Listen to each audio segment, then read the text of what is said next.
guys, this is Vishwak here. Today I am going to discuss about some animals. The topic is 8 desert animals that adapt themselves in a unique way. So let's get started. The project is made by Vishwak. I am in class 7E and this subject is regarding biology. Okay, let's start. The topic introduction is deserts are some of the least hospitable places on Earth, deterring humans and the majority of animal species found across the globe. However, necessity is the mother of invention and nature makes it is remarkable. Some of the most surprising and impressive animal adaptations in Earth's history have been the result of evolution. In this count, I made a survey of animals that take advantage of harsh desert environment, surviving and even thriving through exceptional physical behavior and biochemical adaptation. Let's start. Animal number 1. Kenyan sand boa. Boa constrictors are known as the inhabitants of the rainforest, but the sand boa species are the novel boas that have conquered the desert rather than stick to more humid environments. One of the smallest species of boa in the world, the Kenyan sand boa, lives most of its life buried under the surface of desert.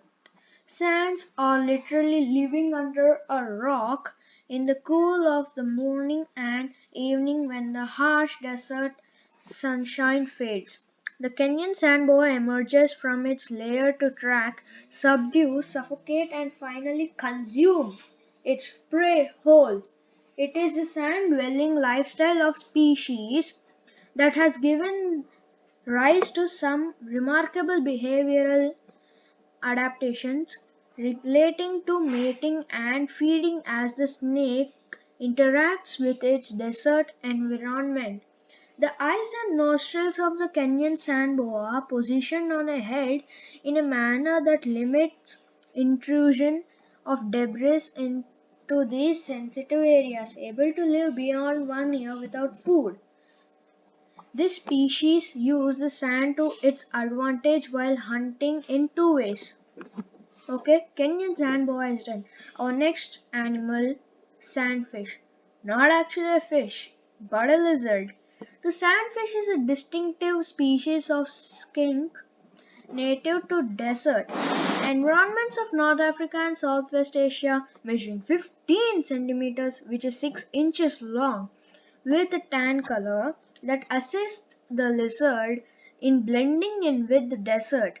This delicate looking reptile is actually an exceptional specimen of hardy wildlife and desert adaptation. The sandfish is named after its ability to actually swim through the desert sands, enabling efficient movement and apparently saving it from some of the harshest sun's rays by being in the sand rather than always on the top of it.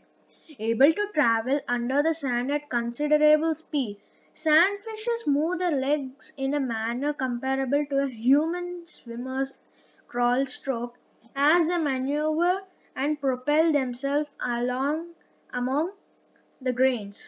A lifestyle of sand swimming requires a further set of special adaptation to withstand its inherent liabilities. Sandfish have smooth, sparkling skin with scales that shine and appear almost fish-like due to their glass, minus any slime, of course, since reptiles boast dry skin. Next animal is our brewer's sparrow. A remarkable application of basic chemistry allows the drab-looking brewer's sparrow to survive in desert where life-giving water is extremely short supply.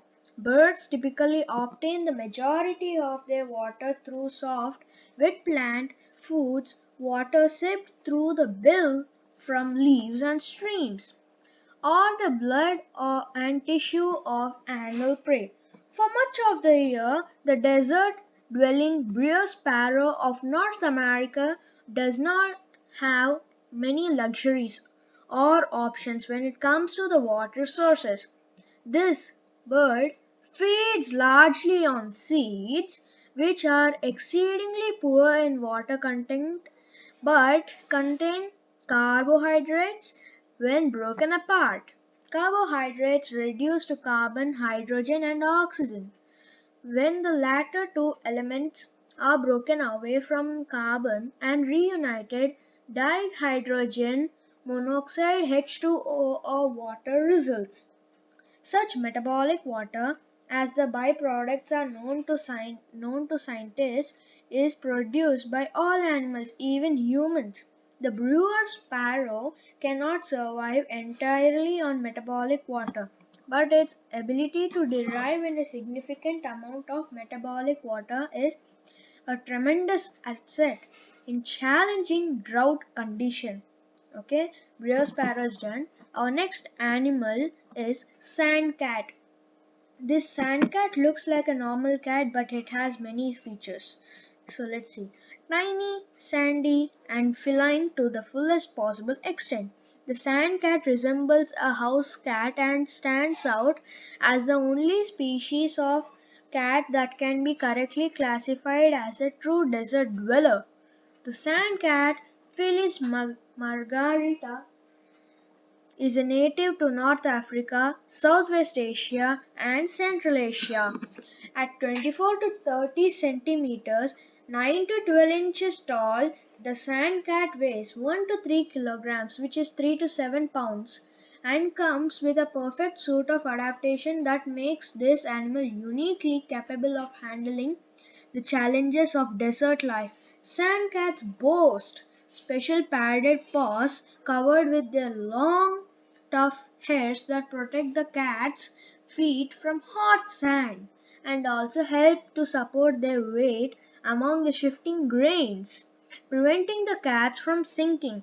Extra large eyes aid the tan and reddish striped sandcat in spotting prey, while the large ears gather sound which does not carry as well in the dry desert environment. A thick coat plays a critical role in both insulating the feline from the hottest of summer conditions and protecting it from the hypothermia during the cold desert nights, as the hottest deserts are very cold due to lack of moisture to retain heat. So sandcat is done. Our next animal would be desert tortoise. Okay. While a vast range of shelled reptiles make their homes in wet forest environments, swamps, and open oceans, Chelonians have also conquered the desert native to the deserts of southwestern United States. The desert tortoise Gopherus agassizi and its close recently split relative Moravka's desert tortoise Gopherus moravkai without fail stand out as remarkable examples of adaptation to desert climes. When the animals look like the biological equivalent of rocks, they have a secret to survive hidden inside those hard dry shells. Exceptional water storage capacity. The desert tortoise has an impressive but peculiar physical adaptation that allows improved hydration management. This adaptation comes in form of an oversized bladder that can carry extra water. In this specially evolved bladder, a desert tortoise can carry greater than 40% of its weight in urea, uric acid, nitrogen-based wastes, and water. In wet conditions, the tortoises excrete waste and drink extra water to store in their bladders. As a result, alarming the desert tortoise may prove to be exceedingly dangerous to its survival, causing it to abandon its reserve of water due to fear-based urination. Next animal is desert cockroaches. This cockroach looks like a ladybug. Let's read about this cockroach ladybug then. Looking for all the world like modern land dwelling trilobites, different species of desert cockroaches make their way through the shifting sands and stones of the Earth's desert in the sand as it moves. In the United States, Aranaivaga erratica, Latin for sand wanderer, is found, making ridges in the sand as it moves. The desert cockroach has several captivating adaptations that equip it especially well for desert life. Finding innovative ways of gathering or retaining water are hallmarks of desert. Evolutionary adaptation: in the case of desert cockroaches, a pair of small bladders are located in the mouth.